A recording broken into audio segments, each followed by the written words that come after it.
नमस्कार, आप सभी का स्वागत है कबीर रेडियो 107.8 एफएम पर और मैं हूं आपके साथ समर शर्मा। आप सभी को बता दें कि स्वास्थ्य विभाग उत्तर प्रदेश, स्मार्ट एनजीओ और कबीर रेडियो के संयुक्त तत्वाधान में कार्यक्रम चलाया जा रहा है जिसका नाम है सेहत सही लाभ कई।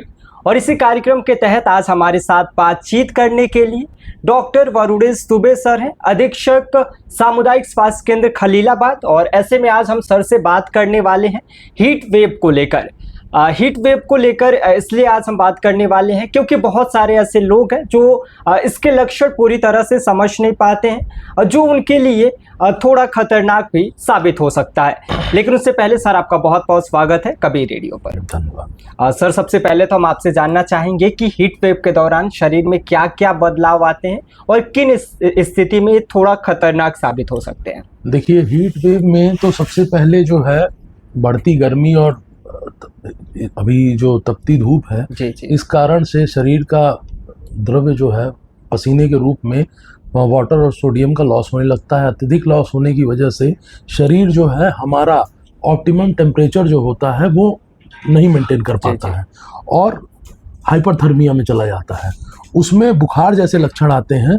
लेकिन मैंने कई अपने मरीजों को देखा है हाल फिलहाल में जो उस चीज़ को हीट स्ट्रोक और नॉर्मल वायरल फीवर में अंतर नहीं समझ पाते। जी।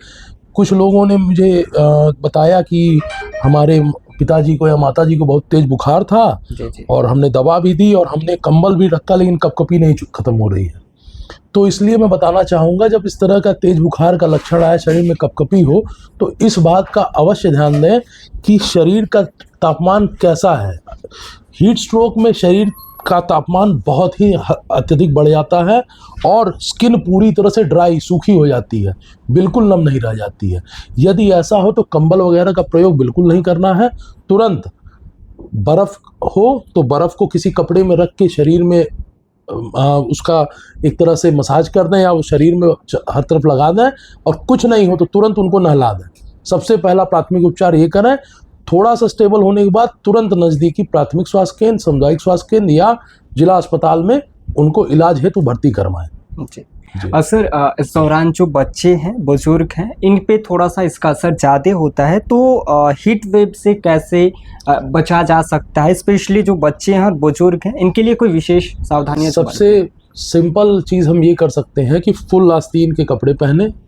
गर्मी के नाते आधी आस्तीन के कपड़े लोग पहन के जाते हैं, वो ना करें। स्किन को डायरेक्ट सन एक्सपोजर से बचाएं, पूरी आस्तीन के कपड़े पहने।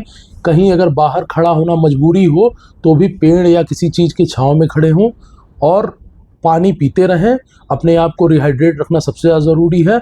पानी सादा ना पिएं, कोई नमकीन बिस्कुट लेके पानी पी लें या अगर शिकंजी कहीं बन रही हो तो शिकंजी पी लें। और प्राथमिक स्वास्थ्य केंद्र, सामुदायिक स्वास्थ्य केंद्र और जिला अस्पताल, हर सरकारी संस्थान में फ्री में ORS बांटे जा रहे हैं।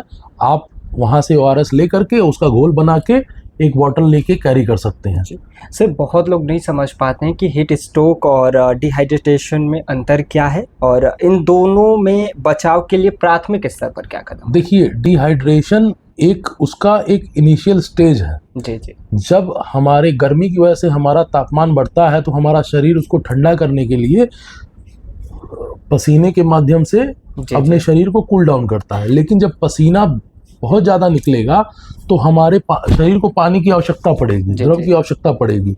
तो जब हम पानी नहीं पिएंगे तो पहला इनिशियल स्टेप होगा डिहाइड्रेशन। और उसके बाद जब डिहाइड्रेशन के बावजूद भी आप पानी नहीं पिए बचते रहे, तब हमारा बॉडी टेम्परेचर जो है वह एंटीरियर हाइपोथैलेमस जो है वो हमारे बॉडी टेम्परेचर को मेंटेन नहीं कर पाएगा और हम लोग हीट स्ट्रोक के शिकार हो जाएंगे। जी सर, जो कबीर रेडियो के सुनने वाले सभी लिसनर्स हैं उनके लिए आपका क्या संदेश रहेगा? उनके लिए मेरा ये संदेश है, यदि बहुत ज़रूरी हो तभी बाहर निकले। 10-11 बजे के बाद से लेके शाम को 4 बजे तक धूप में जाने से बचें। बहुत ही अति आवश्यक कार्य हो तो जाएं।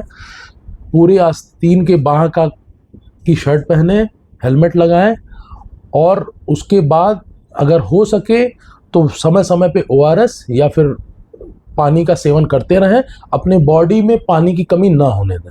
जी, बहुत बहुत धन्यवाद सर कबीर रेडियो के साथ बातचीत करने के लिए। आपका बहुत बहुत धन्यवाद। ठीक।